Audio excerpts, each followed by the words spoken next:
আচ্ছা দিয়া, আজ ক্যাফেটা বেশ সাজিয়েছে বল, চারিদিকে শুধু পতাকা। কিন্তু একটা জিনিস বলো তো, স্বাধীনতা দিবস আর এই 26শে জানুয়ারির মধ্যে আসল তফাৎটা কি? মানে আজ ঠিক কি হয়েছিল? কেন?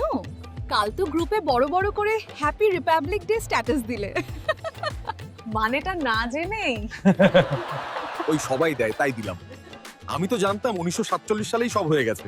তাহলে আবার 26শে জানুয়ারি কেন? ব্রিটিশরা কি দুবার দেশ ছেড়েছিল নাকি? না রে গাধা, ব্রিটিশরা একবারই গেছে। 1947-এর 15ই আগস্ট আমরা স্বাধীনতা পেয়েছিলাম ঠিকই, কিন্তু আমাদের দেশটা কিভাবে চলবে তার কোনো নিজস্ব নিয়ম কানুন বা আইন ছিল না। দেশ চালানোর আবার নিয়ম কি? ধর, এই যে আমরা ক্যাফেতে বসে আছি, এই ক্যাফের একটা নিয়ম আছে না, যে কাউন্টারে অর্ডার দিতে হবে, বিল মেটাতে হবে। তেমনি একটা দেশ চালাতে গেলেও তো নিয়ম লাগে। আগে আমরা চলতাম ব্রিটিশদের বানানো আইনে, কিন্তু স্বাধীন দেশে কি পরের দয়ায় চলা যায়? না, সেটা তো ঠিক না। তাই বাবা সাহেব আম্বেদকর আর ওনার টিম মিলে ভারতের নিজস্ব একটা রুল বুক তৈরি করলেন, যেটাকে আমরা বলি সংবিধান বা কনস্টিটিউশন। ওই মোটা বইটার কথা বলছো তো, যেটা টিভিতে দেখায়?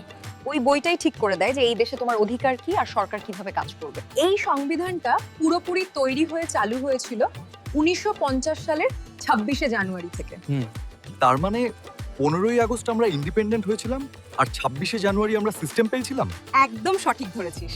15ই আগস্ট হলো আমাদের জন্মদিন, আর 26শে জানুয়ারি থেকে আমরা ঠিক করলাম নিজেদের দেশ কিভাবে চালাবো। এই দিনেই ভারত সত্যিকারের একটা প্রজাতন্ত্র বা রিপাবলিক হিসেবে আত্মপ্রকাশ করে। অর্থাৎ দেশের মালিক কোনো রাজা বা ব্রিটিশ নয়, সাধারণ মানুষ। বুঝলাম। তার মানে আজকের দিনটা আসলে আমাদের পাওয়ার দিন। এবার চল এই খুশিতে এই চ্যানেলটা সাবস্ক্রাইব করে দিই। আজকের দিনটা সেলিব্রেট করা তো উচিত। চল তাহলে আজ বিলটা আমিই দেবো as a responsible citizen. Bill please.